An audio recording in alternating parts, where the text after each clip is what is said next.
Yeah, I got right now. I got Luellen Smiley on the phone. We're just talking through breaks, but you're missing all the stories that are like juicy and incredible that she's telling me on the breaks. I'm sorry you got to miss out on it, but you're not here, so we don't know if we'll be able to cover them. No, I'm just playing with you. We're going to cover them. We're going to talk about them and everything. Bottom line is this: her mom. And Scott, throw that picture up there if you can over there. You got Cyril's over here on the background. Well-known restaurant in L.A. Every movie star, Humphrey Bogart, everybody was there. It was the place. Her dad was there. Every wise guy was there. It was the place to be. But the bottom line is we want to hear it from you. Mom was not just a beauty, if I may say, but I talk from the heart, that she was a very well-established actress. And what happened there?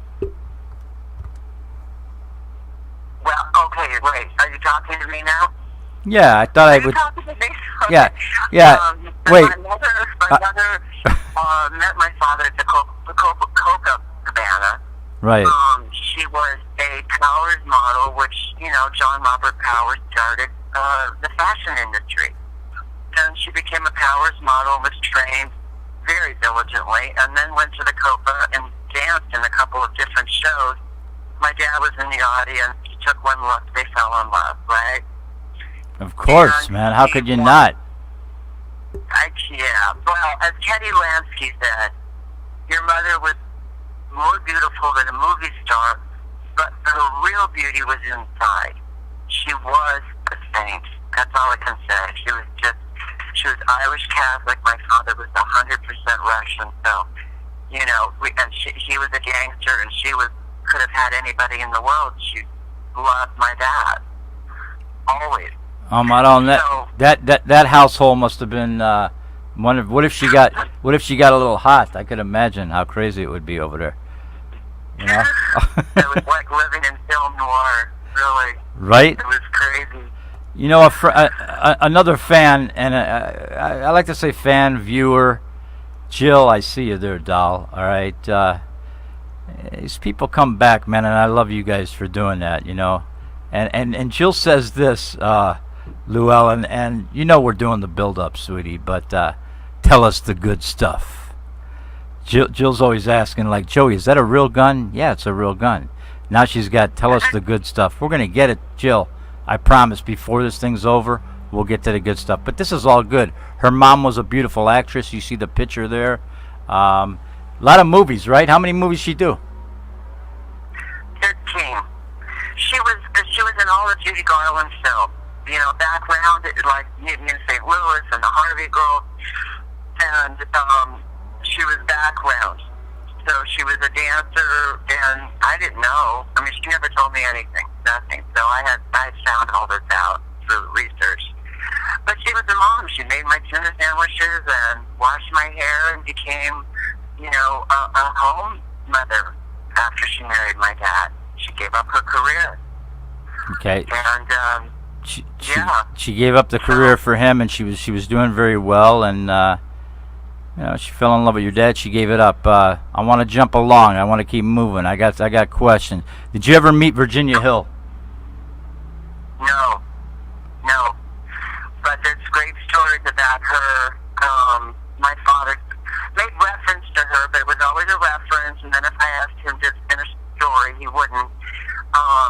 But he called her the Tiger, and she apparently went crazy one night at Ben's house, giving a dinner party, and took out a gun. And my father tried to calm her down, and then they had to call some guy named Barney Ruditsky. I don't know if you know him. He was a private investigator. Like an investigator. Yeah, the name sounds familiar. She was just a wild card, from what I've heard. Right. Let me ask you something with the Warren Beatty film, just because people are curious about this. Was your dad established in that film, or was it a name that they? You understand? Not at all. I mean, I remember when it came out, it was like, oh, this will be interesting. I went to see it, and there was absolutely no reference to the man on the couch. I mean, he was on the couch. All right, the bullets went right to his jacket. Yeah, save right? save that little. I like that little piece. We're going to talk about the man on the couch, the mystery man, which even in the movie, there you don't see nothing. So now we get the facts. So Jill, we're talking about some facts that are going to be coming up. But I'm going to ask Luellen some other things. Let me do this. Was your dad on that fatal night? Okay, we'll just kind of get into it right now on this segment, and then we're gonna conclude with a big last segment that you're really gonna love. But your dad was there. Was your dad shot that evening? Was he shot? Well, bullets went through his jacket. Okay. And I called the Beverly Hills Police Department when I was doing my research, and I asked them if I could get that jacket back, and they said it was an open investigation. This is like in 2007. Wow. And I go, I said, really? Do you have any clues? So, you know, if you're asking me what I think about that night, is that what you're asking? Not yet, but just kind of basically wondering. We've established now, so for my friends and fans out there listening, that Ben Siegel was not at his girlfriend's house on the couch by himself, reading the paper, or actually watching some 8mm films is what I remember in the film. But your dad was there with him. He certainly was. Okay. He was with him right next to him on that little sofa. Thing was real, And, real colorful, real flowery. yes, the chintz sofa. And even in pictures, you'll see the Asian figurine that Ben had that I think was in the mob experience. My father had the same one. Yeah. That night, you know, that night haunted my dad his whole life. When he was in the hospital dying, he called me in the middle of the night and said to come over. They're coming to get me. I said, well, what are you talking about? He goes, just come down to the hospital right now. So I go down to Cedars and talk to the nurse, and she said he gets like this, delusional at night. He thought they were coming after him. He was Sure. supposed to go. Well, the parent. parent. The only reason he survived is because he reacted very quickly. You know, an athlete is, you know, sharp nerves, really responsive. He rolled off the sofa and hit under the coffee table. Okay, so now I like this. Now, Jill. Okay, you happy, sweetie? Jill's going, wow, Vinny, this is intense. You could have brought 40 of your friends along to it. Okay, they're gonna see this on the archives. This is what they want. They want the meat and potatoes. You know, people see films. Sometimes films ain't accurate. Luellen is the daughter of Luellen Smiley. If you Google him, you'll see what he was about.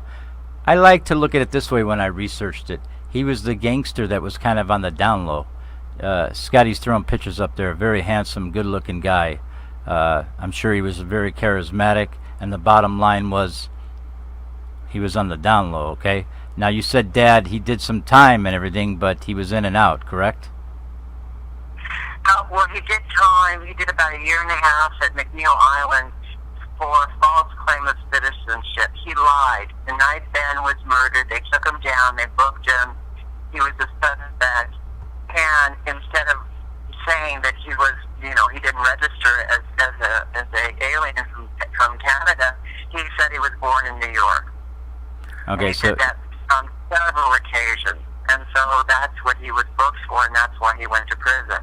yeah, so he like lied about where he was from, and then they got him for that, which is, what is that about? What's that about? They got a lot of them for that. That's and nothing. Immigration or tax evasion.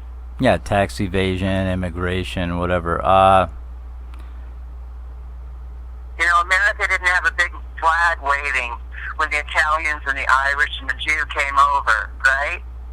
They Yeah. said, go to Little Italy, go to Hell's Kitchen, go Yeah, and we- figure it out for yourself. Yeah, exactly. And on that note, done with this third segment, and I'd like to just wrap it up and conclude with this. Man, I just tell it the way it is, man. You don't want to stand up for the American flag, okay? And the reason I'm saying that is because 9/11's coming up. You want to see a strong show, I have it on YouTube. It's called the 9/11 Show, Joey Ciccone. Good. Check that show out, and that'll touch your heart. Stand up for the flag, man. This is America, all right? On that note, you're watching the Joey Ciccone Show Connected.